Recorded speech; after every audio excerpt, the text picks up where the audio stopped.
Muito boa tarde, minha Paraíba. É quinta-feira, dia 16 de março de 2023. Estamos ao vivo aqui, começando mais um Rede Verdade para você que acompanha a programação da sua TV Arapuã. Olha só, a senadora Daniela Ribeiro foi definida e confirmada como a nova presidente da Comissão de Finanças e Orçamento do Congresso Nacional. É uma comissão mista por onde vão passar todas as leis orçamentárias e financeiras, toda a discussão orçamentária e financeira do Brasil, os gastos do Poder Executivo, do governo federal, passam por essa comissão e é a paraibana, a senadora Daniela Ribeiro, que vai ser a presidente. Ela foi confirmada aí a indicação dela para assumir esse cargo. É essa notícia que Napoleão de Castro traz agora, direto de Brasília. Napoleão, muito boa tarde. Luiz, meu abraço, cumprimentar a você e ao nosso telespectador. Nesta quinta-feira, a equipe Arapuã voltando de Brasília, Senado Federal, de onde a gente fala nesse momento importante, definidas as comissões permanentes na Câmara e também aqui no Senado. E ao meu lado, a senadora do nosso estado, Daniela Ribeiro, que vai estar aí por indicação do seu partido, comandando uma das mais importantes comissões do Congresso Nacional. E a gente vai falar com ela exatamente sobre isso. Primeiro que tudo, a alegria de tê-la conosco nesse momento, senadora. Boa tarde. Eu que agradeço e eu também mandando meu abraço aqui no estúdio a todos os telespectadores da Arapuã. Dizer que é uma alegria estarmos aqui, agora saindo. Eu estava aqui dentro da Comissão de Relações Exteriores, o trabalho tem sido intenso, e para ouvir, para conversar um pouquinho aqui com vocês. Perfeito. Essa perspectiva, no momento que se discute reforma tributária, tendo inclusive o deputado Agnaldo do nosso estado como relator na Câmara Federal, e um momento que o país, o governo, o Congresso, a sociedade, a classe econômica, todos entendem que é o momento exatamente desse debate, né? E sim, além disso, é o próprio arcabouço fiscal, né, que hoje já vimos. O governo está encaminhando, o ministro Haddad apresentou, já recebeu de sua equipe, já conversou com o presidente Lula, e isso deve ser encaminhado e conversado com o próprio presidente da Câmara dos Deputados, o deputado Arthur Lira, e encaminhado aqui para o Senado Federal. Além do arcabouço fiscal, a reforma tributária, que é algo muito esperado, está sendo muito esperado, e isso o deputado Agnaldo Ribeiro, como relator, tem feito um trabalho que a gente tem acompanhado, né, extraordinário, ouvindo todo mundo. A gente sabe que é uma matéria onde há uma expectativa muito forte, principalmente porque há muitos e muitos anos se espera que aconteça. E dos sinais todos que estão sendo dados, né, tanto pelo governo federal, bem como por essa casa, é de que dessa vez a reforma tributária ela acontecerá. Aliás, ele está prestigiando, inclusive, o Nordeste, dia 27, vamos estar lá em João Pessoa, com toda a comissão de debate, o GT, o Grupo de Trabalho. A senhora também vai estar presente, e os 9 governadores do Nordeste. Quer dizer, uma prova inequívoca de que esse amplo debate está aberto, né, senhora? É verdade, inclusive fazendo uma participação importante, né, também trazendo aquela reunião do Consórcio Nordeste, ao qual o governador João Azevedo, nosso governador, é presidente do consórcio. Então, foi um momento importante. Será um momento importante o que acontecerá naquele dia, principalmente para quem tem dúvidas, os setores que têm dúvidas ou querem, não só isso, darem sugestões. Acho que tudo isso é o que o deputado tem demonstrado, né, o grupo de trabalho estarem abertos para esse momento. Esse é o momento, né? Perfeitamente. Para a gente fechar, estamos vivendo um mês de comemorações e de luta em favor das mulheres. A senhora tem tido uma atuação marcante nesse ponto aqui. Não é só 8 de março, a gente tem que estar vivendo, cobrando e respeitando, acima de tudo, todos os dias do ano, né, senadora? Então, é isso. Eu vi ontem alguém, uma das colegas dizer assim, nós somos mulher todos os dias. Então, não dá para você ter um dia para comemorar, porque nós somos mulher todos os dias. E aqui nessa luta, né, apresentamos um projeto importante que diz respeito a participação, o acompanhamento, né, na hora do parto, antes do parto, no parto e pós-parto, para aquela mulher que vai dar à luz, devido às situações que a gente já viu, infelizmente, né, de abusos que ocorreu, e a última daquele anestesista, e infelizmente é algo que não é aceitável. Então, não é só comemorar, né? A gente tem sim, claro, conquistas que devem ser comemoradas, até porque a gente não pode, se a gente negar, a gente está nos colocando para trás. Então, tem conquistas sim, e não tenho dúvida que, além disso, é trabalhar, né? Você comemorar, mas acima de tudo é trabalhar com muito compromisso com a questão da mulher. E estando aqui como mulher, obviamente, estamos representando a cada um de vocês que estão nos acompanhando em casa. E ter a presidência da CMO como a primeira mulher, a primeira paraibana, até porque sou a primeira paraibana eleita, né, a primeira senadora e a primeira mulher na presidência, mulher da Paraíba na presidência da CMO, uma importante comissão, né, todos sabem, talvez a mais importante do Congresso Nacional. Sem dúvida alguma, a Paraíba pode esperar de mim o que eu sempre faço naquilo que assumo, né? O trabalho, a determinação, o compromisso, e para que a gente possa buscar no diálogo, né, com o governo, com os parlamentares que integram a comissão, o arcabouço para o orçamento público, para as ações e prioridades que serão e que existirão para esse governo. Senadora, muito obrigado. Um grande abraço. Eu que agradeço. Sucesso aí nessa missão. Obrigada a você. Não é fácil, mas temos a ousadia, a força e a coragem para estar nela. Obrigada. Tá, e portanto, Luiz, senadora Daniela Ribeiro, que vai estar à frente da Comissão Mista de Orçamento no Congresso Nacional. De Brasília, do Senado da República, exclusivo para o Rede Verdade, Napoleão de Castro.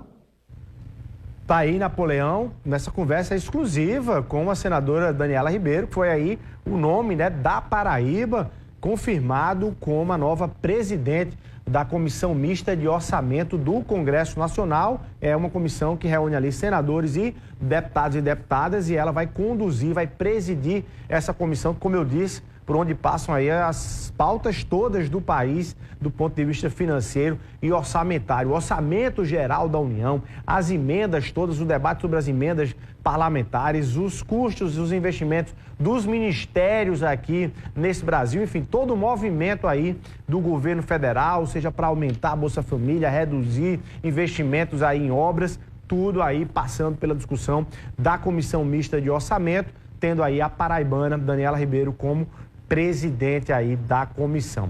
Bom, aqui comigo já o deputado estadual Eduardo Carneiro, presidente do Solidariedade. Deputado, muito boa tarde, obrigado pela sua presença aqui no Rede Verdade. Você também presidente de algumas comissões na Assembleia. Muito boa tarde. Boa tarde, Luiz. É uma satisfação enorme estar mais uma vez aqui participando do seu programa para tratar sobre temas da Paraíba e já chegando e recebendo uma boa nova. Você acompanhar a Paraíba no protagonismo nacional, e aí isso se concretiza com a chegada da senadora Daniela a presidir uma comissão, acredito que a mais importante do Congresso Nacional, onde dialogará com o governo federal, que dialogará com os ministros, com Câmara de Deputados e com o Senado Federal. Então, muito importante, nós já temos o deputado federal Aguinaldo Ribeiro, da mesma forma, conduzindo o grupo de trabalho de discussão da reforma tributária, que também é uma discussão que hoje tenho certeza, vai tomar conta da pauta nesse primeiro semestre, lá no Congresso Nacional, e outros deputados também que acompanhei hoje pela manhã, que também estão se destacando e sendo indicados para comissões importantes, como acredito que o deputado Murilo Galdino vai fazer parte como membro titular da Comissão de Constituição e Justiça, então isso é fundamental, ter a Paraíba no protagonismo. Nosso governador, que hoje preside o Consórcio Nordeste, que também assumiu esse protagonismo desde o início do governo do presidente Lula.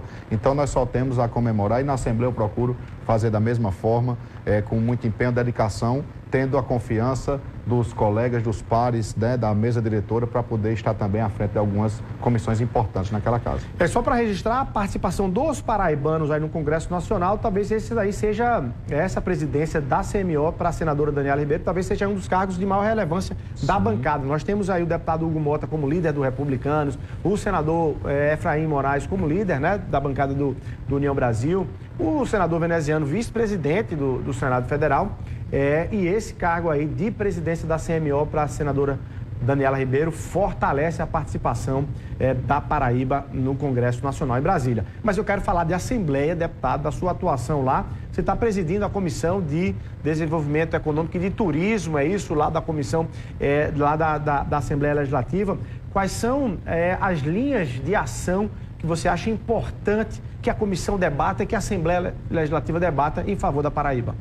Nós estamos à frente da comissão, ela na realidade é a Comissão de Desenvolvimento, Turismo e Meio Ambiente. Então, 3 temas que são muito conectados. Desenvolvimento... E tem reflexo na economia? Tem reflexo direto na economia, que é uma das pautas que nós realmente tratamos como prioritária desde o início do nosso mandato. E nós estamos exatamente já planejando os projetos que vierem dessa natureza, passarão pela comissão, mas nós não vamos nos ater apenas a esperar, a recepcionar os projetos encaminhados pelo Executivo, projetos encaminhados pelos parlamentares. Nós vamos, inclusive, fazer algumas audiências públicas importantes que nós julgamos ser de tema de relevância para a sociedade. Então, nós estamos exatamente fazendo esse planejamento. Nós agora, por exemplo, essa semana nós tivemos lá no Cariri uma sessão que foi de autoria do deputado Dr. Romualdo, para tratar, por exemplo, do leite de cabra, né, naquela região, que é uma potencialidade daquela área. Então, é muito importante. Isso passa também pela nossa Comissão de Desenvolvimento.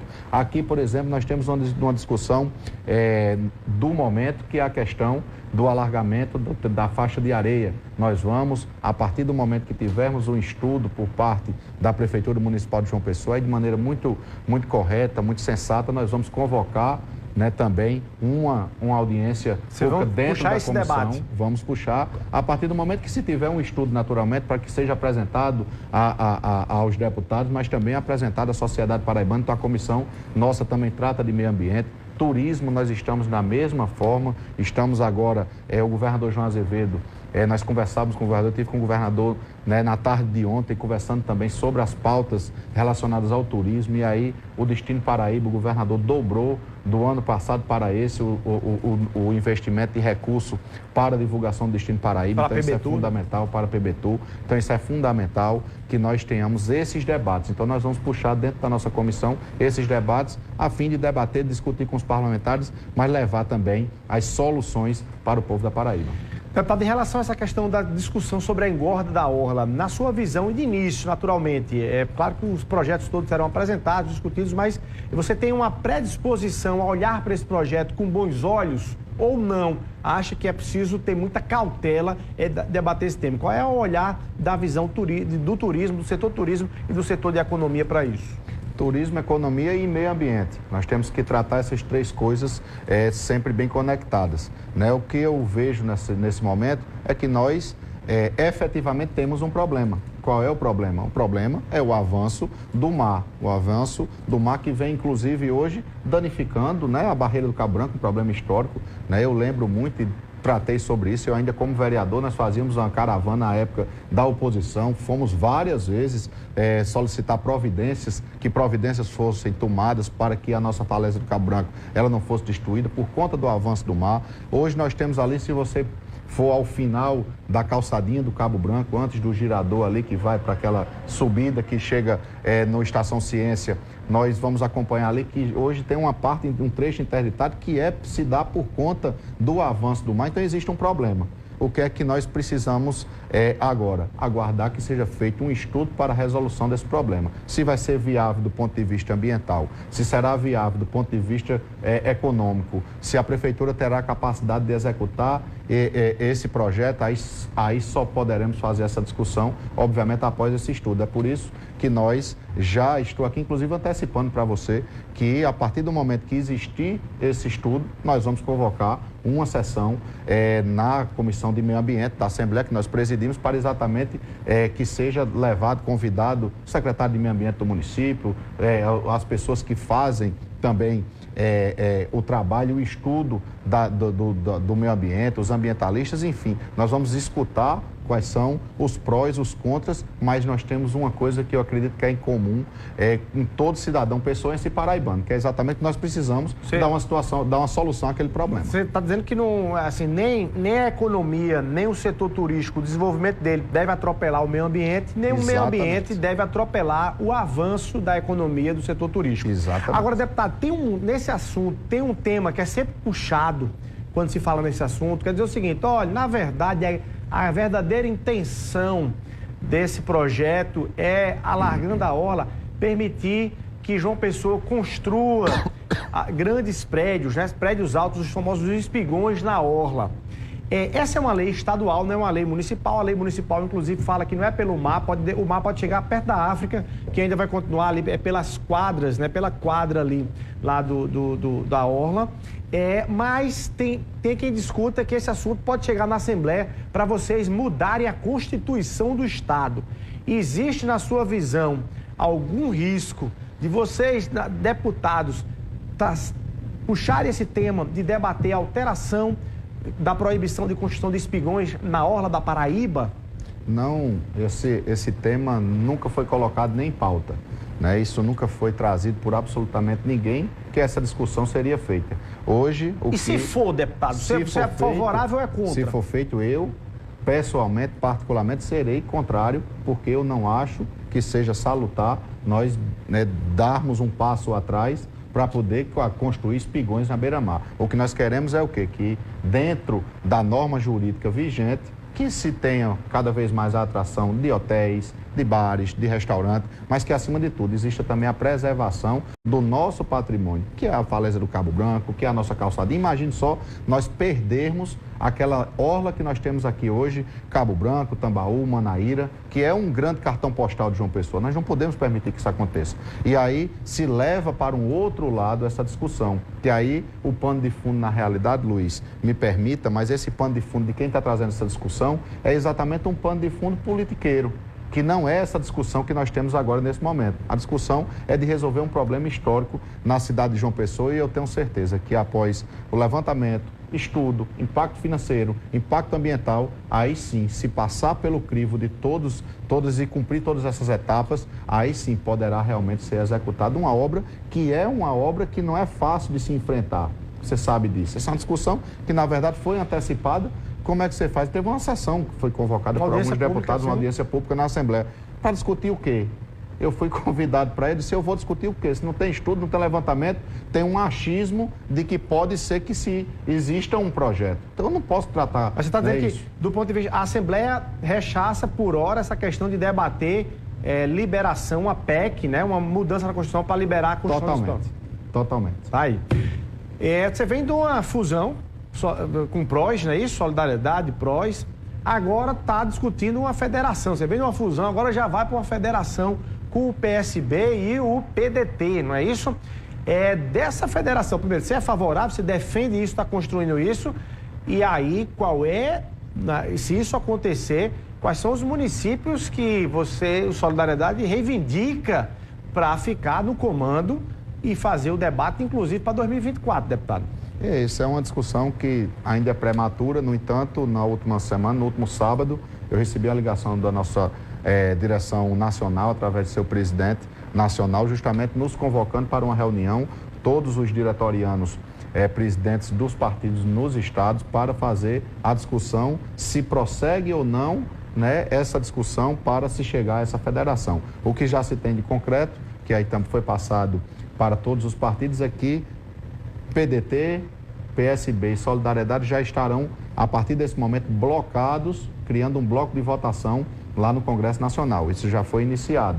Então, isso não depende, né, de discussão. A federação são outros 500, porque a federação, para quem não sabe, ela tem um prazo de vigência. É uma coligação, entre aspas, mas que tem um prazo de vigência por 4 anos. Então, passará sendo feita agora essa federação entre esses 3 partidos. Os 3 deverão necessariamente estarem e marcharem juntos, tanto para as eleições municipais como na próxima eleição estadual. E nas eleições municipais, como é que você vai organizar isso? O Solidariedade, você está de olho em quantos municípios e quais principais municípios para dizer, ei, aqui não mexa não que a gente vai ter candidato próprio. Dentro de federações como essa, esse é o grande problema e muitas vezes são os grandes entraves. Até porque o Solidariedade, ele pode ter uma candidatura em um município que o PSB também tenha. Por exemplo? Eu tenho um exemplo, claro, que eu toquei inclusive com o próprio governador ontem. O governador, a gente vai ter que sentar para poder ver a situação de alguns municípios. Mamanguape.